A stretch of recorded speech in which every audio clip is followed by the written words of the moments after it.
Project management, group assignment, application level question based on given article, presented by Thasneem and Antonio. Question A. Summarize the key issues in this case study. Issue type. The issue type of project can be the lack of clear goals and success criteria. Hereafter a detailed reading of this article, it seems like this project cost was increased to a higher amount because of the lack of planning for goals and successful financial setup criteria. Timing. According to the article, this issue was said to be noted on the 8th of September 2020 by The Edge. Description. What seems to have happened here is that the initial plan for the ECRL project has not worked out as planned, due to the additional interchange has said to have an increased price of the total project cost. This portrays that there was improper planning and also political objections in between planning the project, as said by we, as the negotiations are still going on between the Chinese government, which would increase the total cost to Rm 50 billion, which is 13.64% higher. Priority. The priority in this project is mediocre. This issue can easily solve if the management and project team systematically discuss with the Chinese government and planned for a better deal, and plan for an effective project plan within suitable budget that would match the total cost projected earlier, which is Rm 44 billion. Question B. Briefly explain the project life cycle for the ECRL project. Support your answer with appropriate chart. Project life cycle. This work of the ECRL project started from the development of the tunnels to procurement. Also was started and then immediately stopped, suspended, so that it wouldn't affect the project costs as well as construction costs. The closing distance was aimed in between the west coast and east coast.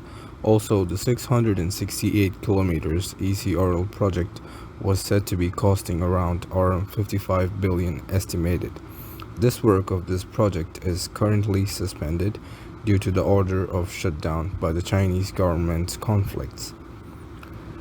On the right side, the project life cycle graph or chart explains the four main steps of a project life cycle.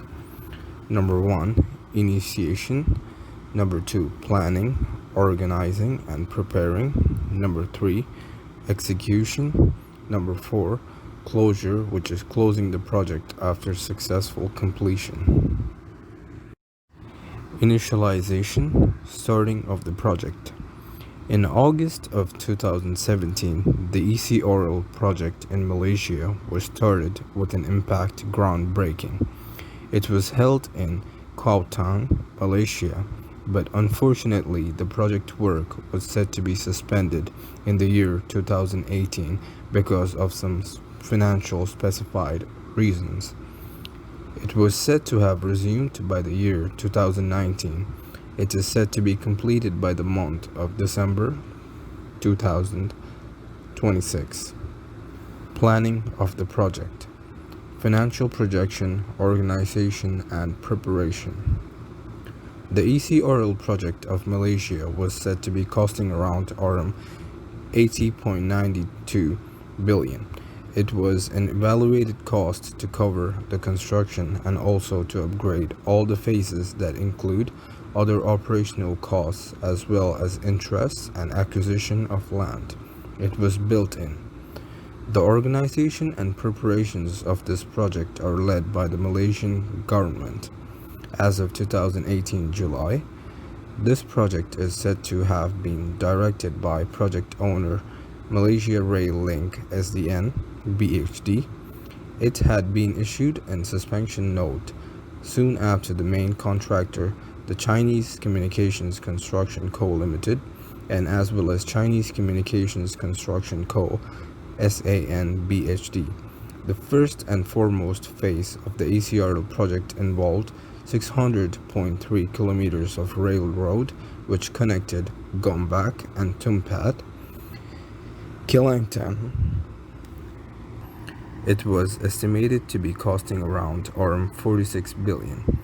The second phase of the project was to develop the linking Gombak and Port Klang in the 88-kilometer railroad project, which was expected to cost around Rm 9 billion. Also, to add on, the original scope of this project had involved building a rail line which was from the integrated transport terminal Gombak in Selangor to Wakaf Baru, which was estimated to cost a value around Rm 46 billion. Execution of the project, number of employees, working methods, etc.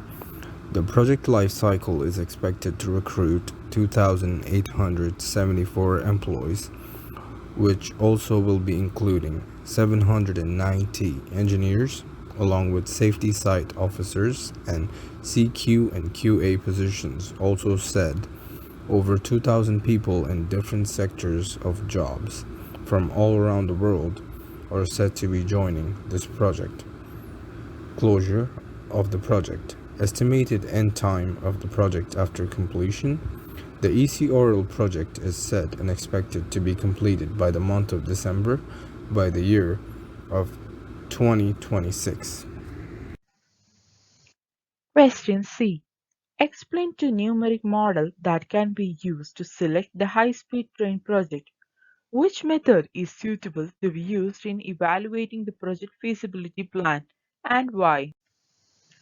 Two numeric model that can be used to select the high-speed train project and suitable methods for evaluating the project feasibility plan. Payback period. The payback period can be described as the duration of time taken in order to get back or compensate for the investment amount.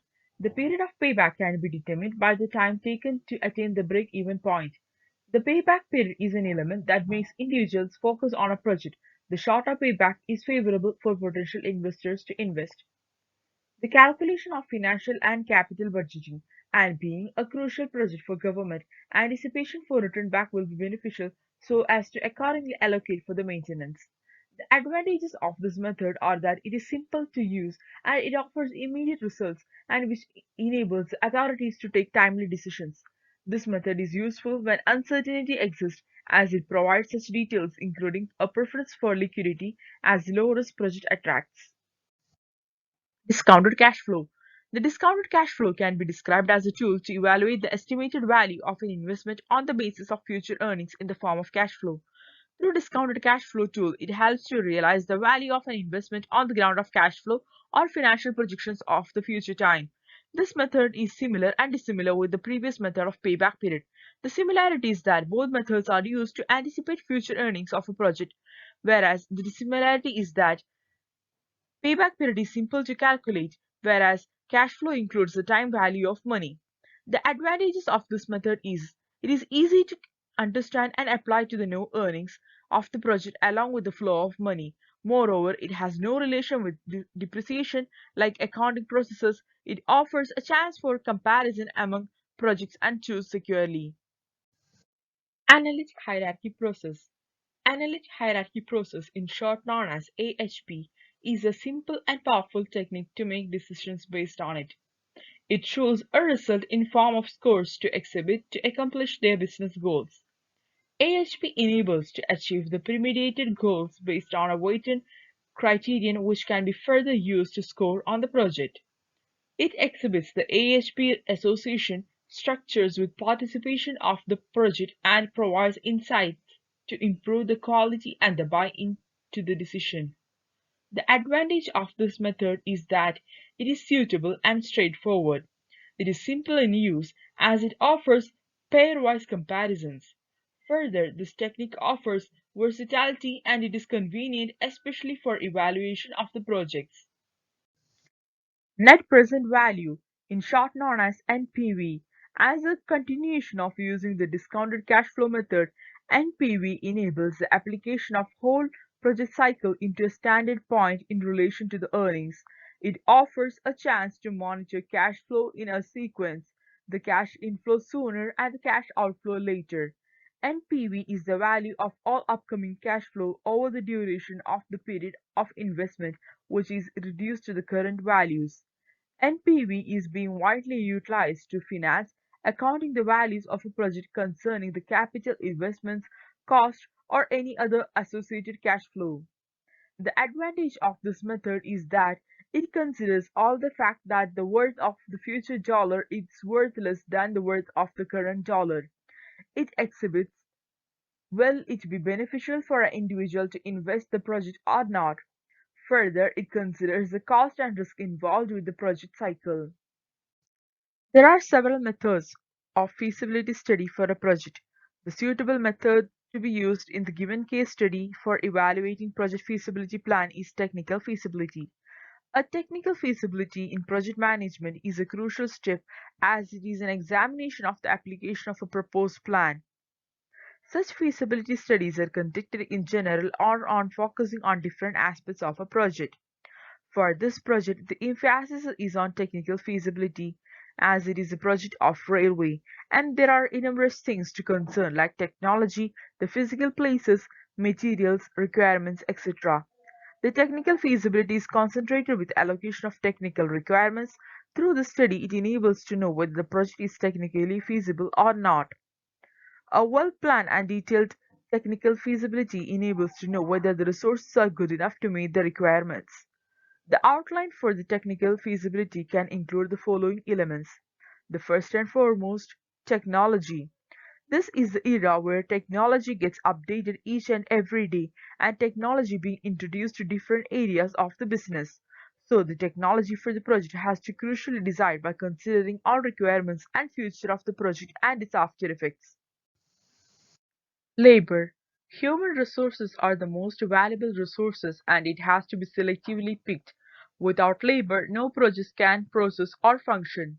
Materials. An estimate of the amount and sort of required materials can be prepared so that availability of materials can be assessed and allocated accordingly. Physical location. The physical location where the project functions have to be studied thoroughly, considering all pros and cons and the stability of the area for the purpose of the project. Transportation. The materials for the project may not be readily available in the particular locality, so it has to be outsourced or shipped over the nations. Question D. The company is looking for a new deputy project manager for this assignment.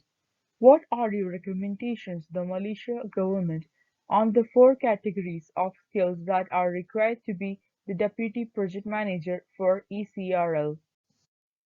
The four categories of skills that are required to be the deputy project manager for ECRL. A deputy project manager has to comprise multiple skills as he will be the second in command of the project.